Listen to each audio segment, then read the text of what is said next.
The story of Columbus's first contact with the indigenous Taino people in the Americas is a tale of discovery, betrayal, and tragedy. Columbus's arrival in the Bahamas on October 12, 1492, marked the beginning of a brutal chapter for the Taino people who had lived in the Caribbean for centuries. Upon sighting land after months at sea, Columbus and his crew landed on an island, likely in the Bahamas. They were greeted warmly by the Taino people, who offered them food, gifts, and other goods. In return, the Spanish gave them trinkets, and Columbus claimed the land for Spain. Initially, the Taino thought the Europeans were gods due to their unfamiliar appearance. Columbus spent the next 2 months exploring the islands and searching for gold, eventually landing on another large island he named Hispaniola. On Christmas Eve, his ship, the Santa Maria, ran aground and sank. With too many men to fit on the remaining ships, Columbus built a fort called La Navidad, leaving 39 men behind as he sailed back to Spain with Taino captives, birds, and plants to show the Spanish monarchy.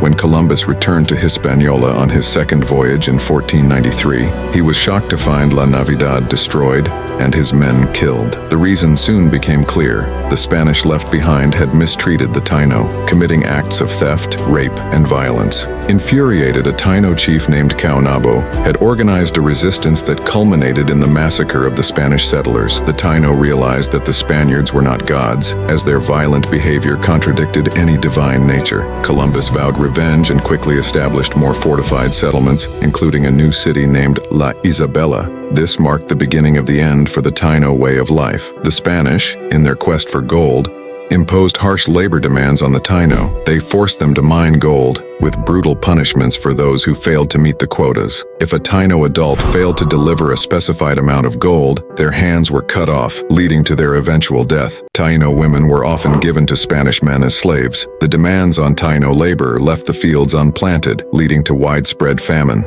Many Taino died from hunger, others from the harsh conditions, and some took their own lives to escape the brutal treatment. Columbus and his men also introduced deadly diseases to which the Taino had no immunity, further decimating the population. By 1496, the Taino population had already dropped by about 70%. Guacanagari, the Taino chief who initially welcomed Columbus, also perished. Those who could fled to the hills, where they attempted to resist the Spanish by forming guerrilla bands. Columbus's brutality eventually led to his arrest in 1500, when Spanish authorities investigated reports of his crimes against both the Taino and his own men. He was sent back to Spain in chains, but was later released and permitted to return to the Caribbean, though he was forbidden from visiting Hispaniola. Columbus continued his explorations, but the damage had already been done. Among the Taino, a woman leader named Anacaona rose to prominence. As the widow of Caonabo, she took up the mantle of resistance. In 1503, Spanish authorities invited her to a meeting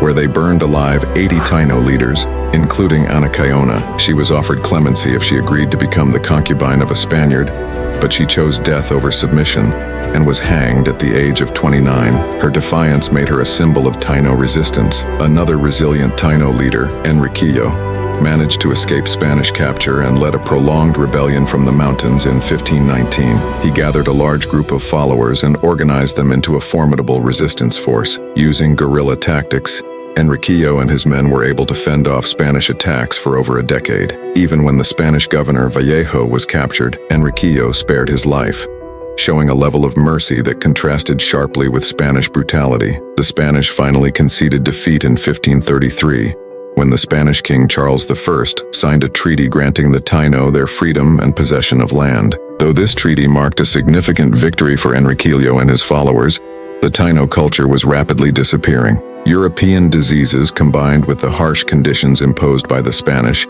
had devastated the Taino population. By the end of the century, the Taino were declared extinct by Spanish authorities, their vibrant culture and society reduced to memories. This tragic chapter serves as a somber reminder of the destructive impact of European colonization on indigenous cultures. The Taino story is one of resilience and resistance, but also a heartbreaking testament to the devastating consequences of contact with European explorers, driven by greed and a sense of superiority.